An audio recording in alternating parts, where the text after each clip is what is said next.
صوت الصحافة، نبض الخبر.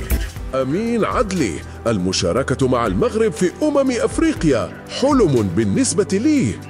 يحلم أمين عدلي لاعب بورنموث بالتواجد مع منتخب المغرب في أفريقيا المقبلة، وتقام البطولة في الفترة من 21 ديسمبر 2025 إلى 18 يناير 2026.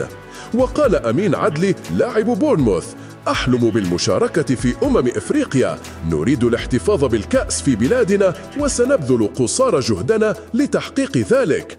وتابع: أريد أن أكون مستعدا دائما مع بورنموث للوصول إلى قمة مستواي والمشاركة في أفريقيا مع المغرب.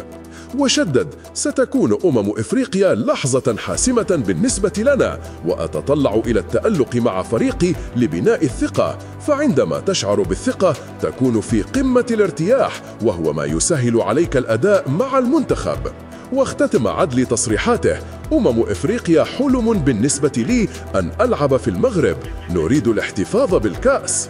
وقضى أمين عدلي الذي بدأ مسيرته في تولوز الفرنسي 4 مواسم في الدوري الألماني مع فريق باير ليفركوزن، وسجل 23 هدفاً وقدم 24 تمريرة حاسمة في 142 مباراة مع ليفركوزن. أمين عدلي لديه 15 مباراة دولية مع المنتخب المغربي، وسجل خلالهم هدفاً وحيداً.